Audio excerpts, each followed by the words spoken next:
Hello hello जी, राम राम जी। कैसे हो आप सब? उम्मीद करते हैं आप सब भी बहुत बहुत अच्छे होंगे, स्वस्थ होंगे, मस्त होंगे। और स्वागत है आप सभी का एक बार फिर से एक और खूबसूरत सी सुबह के साथ नए व्लॉग में।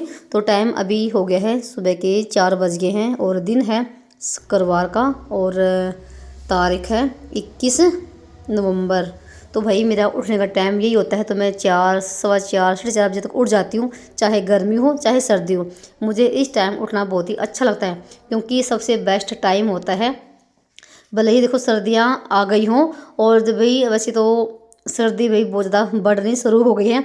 जैसे ही बाहर निकलते हैं तो भाई थप्पड़ से लगते हैं चेहरे पे, इतनी ठंड लगती है बहुत ज़्यादा वाली। तो भाई मैंने उठने के बाद ना अपना गेट खोल दिए हैं। सुबह भर मुहूर्त में जब भी आप उठो ना तो भी अपना मेन गेट खोल दीजिए। चाहे आप 4 बजे उठो या फिर 4 के बाद उठो ना, तो सबसे पहले ना उठते ही अपना जो दरवाज़ा है मेन उसको खोल दीजिए। क्योंकि भर मुहूर्त में ना जो देवी देवता होते हैं वो भ्रमण करते हैं और उस टाइम ना हमारे जो पट होते हैं ना वो खोलने चाहिए। तो यहाँ पर ना फिर मैंने अपना ब्रश वगैरह किया और ब्रश वगैरह करने के बाद ही मैं अपना गर्म पानी पीती हूँ। तो यहाँ पे मैंने जो कंच का गिलास है ना, इसमें आंवले का जूस था जो कि मैंने भी 2-3 दिन पहले बनाया था। तो वो भी मैंने इसमें डाल के पी लिया है। तो अच्छा लगता है आंवले का जूस मिला के गर्म पानी पीना, और ये फ़ायदेमंद भी होता है हमारे शरीर के लिए। तो मैं वही सुबह भी और शाम भी पीती हूँ आंवले का जूस मिला के। तो भाई अभी यहाँ पर ना मैं बैठ के पानी पीऊँगी गर्म, और यहाँ पर साथ में करूँगी मेडिटेशन। मेडिटेशन करना मेरा एक ना भाई एक हिस्सा बन गया है मेरा। तो मुझे बहुत अच्छा लगता है सुबह का टाइम ना भगवान को याद करना। ये नहीं कि हम उठते ही अपने काम पर लग जाओ। तो भाई उठने के बाद ना थोड़ा सा आप ना अपने लिए भी टाइम निकालो, आधा घंटा 15 मिनट 20 मिनट जितना भी आप निकाल सको तो निकालिए। क्योंकि पूरा दिन तो देखो हमें बिल्कुल भी टाइम नहीं मिलने वाला है। अगर आपको टाइम नहीं मिलता है फिर भी तो भी थोड़ा सा जल्दी उठने की कोशिश करिए। जल्दी उठने के बाद ना ये है कि थोड़ा सा टाइम ना हम अपने खुद के लिए भी निकाल सकते हैं, अपने भगवान के लिए भी निकाल सकते हैं। तो मैंने 15-20 मिनट बैठ के ना मेडिटेशन किया, एक शांति सी मिलती है मेडिटेशन करने से। अगर आप मेडिटेशन नहीं करते हो तो वैसे ही अपने भगवान को याद कर लीजिए, नाम जाप कर लीजिए। तो आजकल भाई मेडिटेशन करना और नाम जाप करना ना भाई हर लोग ना अपनाने लग गए हैं ये आदतें। तो सुबह की यही आदतें होती है अच्छी वाली, जो हों जो भी अपनाता है ना उसका जीवन भी बदल जाता है और बहुत ज़्यादा बदलाव आता है अपने जीवन में। और एक सुकून मिलता है जब भी आप सुबह जल्दी उठोगे ना, तो आप महसूस करोगी आपको ना एक ना अलग ही फीलिंग आ रही है। और जैसे ही आप लेट से उठोगे दिन निकलने के बाद, उसमें ना एक अलग ही चिड़चिड़ापन सा, रुखा रुखा सा रहना, गुस्सा आना, तो भाई वो अलग मतलब ये होता है। जो सुबह का वातावरण होता है ना भाई वो बिल्कुल शुद्ध होता है और बहुत ज़्यादा पॉजिटिव वाला होता है, और हम सब के लिए बहुत ही फ़ायदेमंद होता है। सुकून मिलता है इस टाइम उठने के बाद। और उसके बाद ना यहाँ पर जैसे मैं आ गई थी बाहर घूमने फिरने के लिए, तो जब तक मैं आई ना तो 4:45 बजे का टाइम हो गया था। तो बहुत अच्छा लगता है। और गाँव में तो ना जैसे 4 सवा 4 बजे के आसपास में ना मंदिरों में गुरुद्वारों में भाई घंटियाँ बजनी शुरू हो जाती है। और जैसे पीछे से ना गुरुद्वारे में से भी आवाज़ आ रही थी, और साथ में ना यहाँ पर गाँव के बीच में एक मंदिर है, उसमें से भाई जैसे भजनों की भी आवाज़ आती है। तो मैंने आवाज़ को म्यूट कर दिया क्योंकि भाई उससे देखो कॉपीराइट आ जाता है। पर जो गुरुद्वारे में बोलते ना उससे कुछ नहीं होता। तो कई तरह की आवाज़ आती थी, तो फिर मैंने उसको म्यूट किया। और बहुत अच्छा लगता है बाहर घूम फिर के आना। बाहर की ना ठंडी ठंडी हवा में घूमना फिरना भी बहुत अच्छा लगता है, और हमारे शरीर के लिए देखो ये भी फायदेमंद होता है। तो प्रकृति का हमें ना बहुत ही ज़्यादा बार बार धन्यवाद करने की ज़रूरत होती है। तो घर पे आ गए थे, और घर पे आने के बाद ना जब तक मैं आई ना तो 5 बजे का टाइम हो गया था। तो 5 बजे मेरे घर के काम शुरू हो जाते हैं। तो मैं अपने लिए आधा घंटा पौना घंटा भी जरूर देती हूँ जितना मेरे से हो पाता है। क्योंकि देखो हमें शरीर की भी देखभाल करनी बहुत ज़रूरी है। तो घर पे आने के बाद ना सीधा मेरा काम होता है पहला घर की साफ़ सफाई करना। अब लगूंगी मैं झाड़ू लगाने के लिए, तो अंदर से मैं झाड़ू लगा कर लेकर आ गई थी। और आज मुझे धोने हैं कपड़े भी बहुत सारे, जो कि एक तो है ये बेडशीट ही जो कि मैंने बदल दी है, और आज मैंने गरम बेडशीट यहाँ पर बिछा दी है। और जो तकिए कवर ना ये आगे से मुझे सुई के साथ इनके मुंह सीमने पड़ेंगे। फिलहाल तो मैंने इनको ऐसे ही डाल दिया है। और जैसे भी सर्दियाँ आ गई है और जो सूती चादर होती है ना वो ठंडी लगती हैं और गर्म थोड़ा सा गर्म रहती हैं। तो फिलहाल अभी मशीन लगाऊंगी, और साथ में भी लगा रही हूँ झाड़ू में।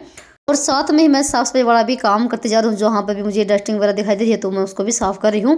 तो ये वाला कमरा भी बिल्कुल साफ़ हो गया था, और फिर मैंने अंदर से लेके पूरे बाहर तक झाड़ू लगाई है और गेट भी खोल दिया है। और अभी मैं लगी थी आंगन को धोने के लिए। तो भाई आंगन काफ़ी गंदा सा हो रखा था और मुझे 2 दिन हो गए थे आंगन को भी धोए हुए। तो जब भी मैं इसको अच्छे से रगड़ के धोती हूँ ना तो मैं ब्रश ले लेती हूँ और ब्रश साथ साथ ही इसको मैं अच्छे से धोती हूँ, क्योंकि थोड़ा सा ना खुरदला टाइप में भी हो रखा है, सीमेंट वाला है ये। तो तसल्ली से हो जाती है ब्रश के साथ धोने के बाद। और चलिए यहाँ पर ये वाला काम भी कर लेते हैं। तो कितना अच्छा लगता है ना सुबह सुबह जल्दी उठना। तो इस मौसम में भाई किस किस को उठना अच्छा लगता है तो बताना मुझे कमेंट करके। और कई बहनों के कमेंट ये आते हैं कि सर्दी के मौसम में ना हमारा बिल्कुल भी मन नहीं करता उठने का और उठा जाता ही नहीं है। तो भाई जब तक आप बिस्तर पे रहोगे ना तब तक ये आपको ठंड लगेगी। जैसे ही आप ना काम पर लग जाओगे ना, घूमो फिरोगे, बाहर निकलोगे, तो भाई आपकी जो ठंड है ना वो छूमंतर हो जाएगी, क्योंकि काम करते करते ना एक गर्मी सी लगने लग जाती है और पता चलता कि ठंड कहाँ गई। तो जैसे हम बैठे रहते हैं तो भाई तब ज़्यादा ठंड लगती है, पर काम करते हुए बिल्कुल भी ठंड नहीं लगती। और उठने के बाद तो फिर ये रहता है कि ये भी काम कर ले, वो भी काम कर ले। तो भाई मैं तो ना टाइम देखती रहती हूँ कि कितने बज गए हैं, मुझे ना इस टाइम तक ना ये काम करना ही करना होता है। तो बाहर का काम मेरा निपट चुका था और उसके बाद ना मैं लगी थी पोछा लगाने के लिए। तो फिलहाल अभी ना जैसे 6 बजे का टाइम हो गया था, तो आज पोछा मैं सुबह के टाइम लगा रही हूँ। तो जब मेरे पास टाइम होता है थोड़ा सा ज़्यादा, तो मैं पोछा भी सुबह के टाइम लगा देती हूँ कभी कभी, और कभी कभी लगाती हूँ बच्चों स्कूल के जाने के बाद। तो भाई अगर पोछा आप हाथ से लगा रहे हो ना तो भाई आपकी ना एक किस्म से आपकी हाथों की शरीर की एक्सरसाइज हो जाती है। तो मुझे तो भाई बहुत अच्छा लगता है हाथ से पोछा लगाना। और किसी किसी को ना हाथ से पोछा लगाने में गिलान सी आती है। तो भाई बहुत सारे लोग हैं तो कई बार कमेंट आता है कि आप ना हाथ से पोछा मत लगाया करो। तो भाई जब तक हाथ से पोछा ना लगे तब तक भाई तसल्ली सी होती नहीं है। और मैंने कभी वाइपर का यूज किया ही नहीं है कभी भी। जब तक मेरे हाथ पैर काम करे तब तक देखो मैं पोछा हाथ से लगाऊंगी, और बाकी भाई आगे देखा जाएगा क्या कुछ होगा। तो भाई सबका देखो अपना अपना है, कोई हाथ से लगाता है पोछा और कोई भाई वाइपर से लगाता है, अपना अपना है। बीच में ना जो चाय मेरी रखी थी गैस पे वो बन चुकी थी और मैं बैठ के बीच में चाय भी पी थी और फिर से लगी थी मैं पोछा लगाने के लिए। तो यहाँ पर मेरा 20-25 मिनट के अंदर पोछा लग चुका था। तो मैंने 3-4 बार तो बाल्टी का पानी भी बदला है तब लगा है, ये नहीं कि एक ही बाल्टी में पूरे घर में घुमा दे। नहीं भाई, पोछा लगाएंगे तो तसल्ली से लगाएंगे, चाहे वो सुबह के टाइम लगाऊं या फिर मैं बच्चों जाने के बाद लगाऊं। तो देख सकते हैं यहाँ अपना बाहर से लेके अंदर तक पूरा घर बिल्कुल साफ़ सुथरा हो गया है। तो आज ना भाई दिन निकलने से पहले मेरे सफाई वाले काम हो गए हैं कंप्लीट।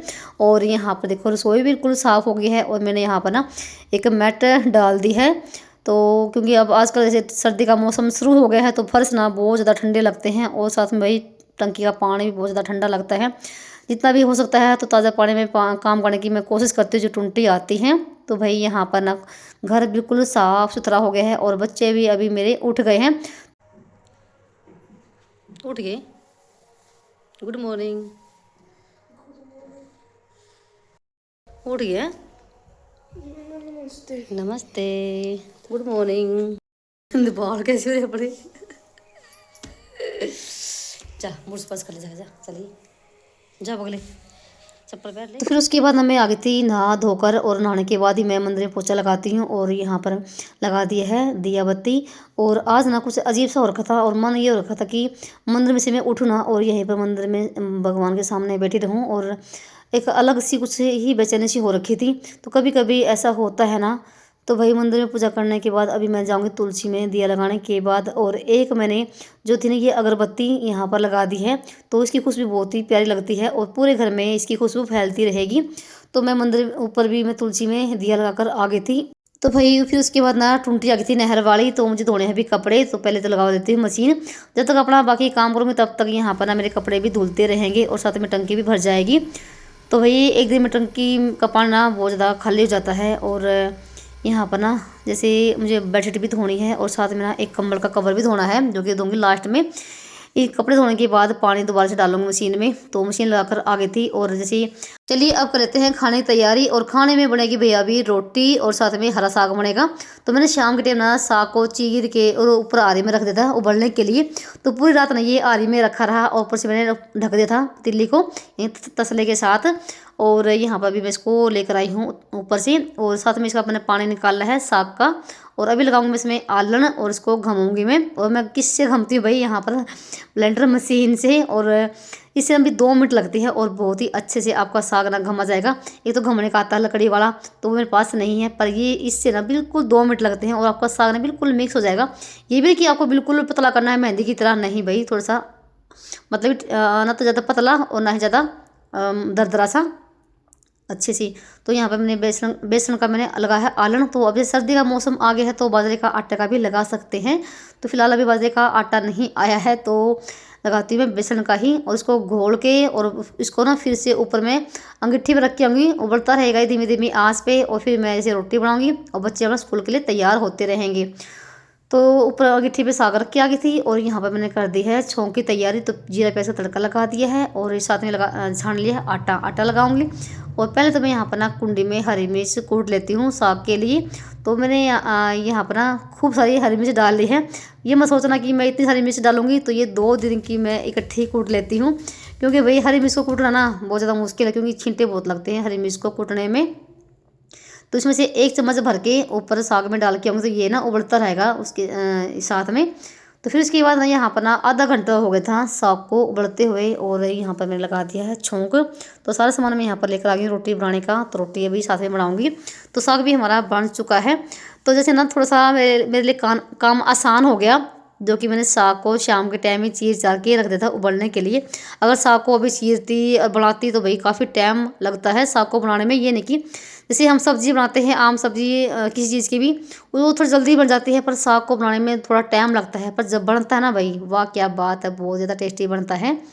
तो साग बन गया, और यहाँ पर मैं साथ साथ में रोटी बनाती बनाती जा रही हूँ, और बच्चे भी तैयार होके आ गए हैं। तो फिलहाल अभी श्लोक तो नहीं आया है। तो केशव तो आगे अपने प्लेट लेके, और इनका दूध भी गर्म है नीचे करके आ गई थी। तो भाई साग में घी डाल दिया है, क्योंकि साग ना घी के बिना अधूरा है। तो भाई सर्दियों का राजा है साग। तो भाई सर्दियों में साग नहीं खाया तो भाई क्या खाया, क्योंकि भाई साग ना सबका फेवरेट होता है। साथ में साग हो और साथ में भाई बाजरे की रोटी हो और भाई टिंडी हो, यानी कि मक्खन हो, भाई बात ही बन जाती है ना। फिलहाल अभी बाजरे का आटा नहीं पिसवाया है, तो वो भी पिसवाएंगे अभी। तो यहाँ पे मैंने इनके दोनों के टिफ़िन भी पैक कर दिए हैं। तो आज ये साग के साथ ही रोटी रोटी लेकर गए हैं। और ये साथ में भाई इतने में ना केशव पापा भी आ गए थे, क्योंकि 8:30 बजे का टाइम हो गया था। और मैंने इनके लिए लगा दी है भाई प्लेट। तो ये अभी खाना खा के फिर से जाएंगे काम पे। और मैं रोटी खाऊंगी भाई थोड़ा सा काम करने के बाद, क्योंकि जब तक मेरा काम नहीं होता तब तक मेरा रोटी खाने का मन भी नहीं करता है। तो यहाँ पर मैंने जैसे ना अभी 3-4 दिन पहले ये ना मिर्चों का अचार डाला था, तो ये भी मैंने इसमें रख दिया है। और मैंने इसकी वीडियो बनाई भी थी मिर्च का अचार डालने की, तो भाई वो नहीं डाल पाई मैं। देखती हूँ मैं डालूंगी 1-2 दिन के बाद। तो फिलहाल इनको नाश्ता दिया, और फिर उसके बाद ना मैं लगी थी कपड़े धोने के लिए। तो मेरे एक बार कपड़े तो धुल चुके थे, तो फिर से ना और कपड़े डालकर आ गई थी, और इनको कपड़ों को मैं सुखा के आई, क्योंकि आज कपड़े बहुत सारे हो रखे हैं और भाई सूखने बहुत ज़्यादा मुश्किल भी हैं। तो ये कंबल ना अंदर कमरे में ऐसे ही पड़ा हुआ था, क्योंकि मैं तो लगी थी रोटी सब्जी करने के लिए, और बच्चे से तैयार हो रहे थे। तो ये कंबल यहीं पर रह गया। और वैसे सर्दी का मौसम भी है, तो जैसे बच्चे बैठ जाते हैं तो मैं बाद में ही इनकी तय करती हूँ। तो यहाँ पर कर देती हूँ इसकी तय। और आज ना मैंने इस कंबल के कवर भी धोना है, क्योंकि ना भी जैसे 4-5 दिन ना कंबल का जो कवर था ना वो ओढ़ लिया था। कम सर्दी थी, अब जैसे सर्दी भाई बढ़ गई है तो कंबल में कवर डालना पड़ेगा। तो है ना एक अलग सी स्मेल सी हो रखी थी, क्योंकि जब अगर 4-5 दिन हम ओढ़ देते हैं, कोई खेस हो गया चादर हो गई, उसमें स्मेल सी आने शुरू हो जाती है। तो धोने के बाद ही तो शाम के टाइम इसमें कवर डालूंगी। तो फिलहाल यहाँ पर ना बेडशीट को भी मैंने अच्छे से झाड़ दिया है और सेट कर दिया है। और जैसे पोछा मैंने सुबह के टाइम लगाया था, तो बाकी तो मेरा सारा काम हो गया है। फिलहाल अभी मुझे कपड़ों का ही काम करना है। तो जैसे अंदर का कमरा बिल्कुल सेट हो गया था साफ़ सुथरा, और यहाँ पर बर्तन में सारे इकट्ठा कर दिए हैं। बर्तन अभी तक नहीं मांजे थे, तो यहाँ पर बर्तन का काम कर लेते हैं, बर्तन मांज लेते हैं, और फिर उससे लगूंगी मैं कपड़ों का काम करने के लिए। क्योंकि ये तो टुंटी आई हुई थी, तो मुझे ना ये रहता है कि ताज़ा पानी में सारा काम हो जाए, नहीं तो भाई ठंडे पानी में भाई काम करना पड़ता है। सर्दी के मौसम में ना ये 2 चीज़ें बहुत ज़्यादा मुश्किल लगती है भाई, ठंडे पानी में बर्तन मांजने और साथ में भाई कपड़े धोना। तो ये 2 सबसे बड़े काम होते हैं सर्दी में। तो यहाँ पर बर्तन मांज दिए हैं, और जो था ये सिंक का एरिया तो मैंने सारा स्पंज से ना बिल्कुल साफ़ सुथरा और सुखा दिया है। तो यहाँ का भी काम मेरा निपट चुका है। और अब चलते हैं भाई बाथरूम में। तो मैं आपसे थोड़ी देर के बाद ही मिलूँगी अभी, क्योंकि मेरे फ़ोन की बैटरी हो गई थी बिल्कुल डाउन, क्योंकि सुबह से वीडियो शूट हो रही थी। तो भाई फ़ोन को चार्ज लगाया जब तक मैंने कपड़े धोए। तो भाई फिर यहाँ पर ना आगे थे मैं कपड़े सुखाने के लिए, और ये है कंबल का कवर जो कि मैंने अभी धोया है। तो भाई काफ़ी टाइम लगा मुझे इसको धोने में, क्योंकि पानी में भीगने के बाद ना ये काफ़ी फिर भारी हो जाता है, तो अकेले का तो बस का ही नहीं होता। फिर भी मैंने धोया है। तो इसे सूखने के बाद फिर इसको मैं कंबल में डाल लूँगी। और साथ में देखो यहाँ पर धूप तो निकली हुई है, पर ना अजीब सी धूप निकली हुई थी बिल्कुल धुंधली टाइप में। तो जैसे आजकल जैसे जीरे का सीजन चला हुआ है, पराली, तो लोग जैसे खेतों में पराली को जला देते हैं और उससे धुआं धुआं सा हो जाता है। तो पूरा ही जो था ना जो ये वातावरण है भाई बिल्कुल ना एक ना जैसे धुंध होती है ना वैसा ही मौसम हो रखा था और धूप भी बहुत ही कम निकलती है। तो भाई ना कई बहनों के कमेंट ये आ रहे हैं कि आप शादी में से क्या लेकर आई, आपको क्या मिला, आपने नहीं दिखाया। तो भाई मेरा मन नहीं किया दिखाने का, क्योंकि ना जो मेरे घर के जो वो लोग होते हैं उनको तो आप पसंद करते हो, खूब सारा प्यार देते हो, पर जैसे ही मैं बाहर जाती हूँ वहाँ का वीडियो बनाती हूँ तो भाई आप ना बिल्कुल भी पसंद नहीं करते हो। तो जैसे 4-5 वीडियो थी मेरी शादी वाली जो मैं मेरे भाई की शादी में गई थी, तो उन पर जाकर देखना कितने कितने व्यूज़ आए हुए हैं। तो बिल्कुल भी मेरा मन नहीं किया फिर ये सब वीडियो बनाने का, तो इस वजह से मैंने भाई नहीं बताया। और ये थी मेरी आज की सुबह की दिनचर्या, सुबह 4 बजे से लेके और 10 बजे तक। और आप सभी को कैसी लगी बताना कमेंट करके। चलिए इसी के साथ करते हैं वीडियो का एंड और मिलते हैं आप सभी को एक और नए व्लॉग में। तब तक के लिए राम राम जी, अपना और अपनों का ख्याल रखना।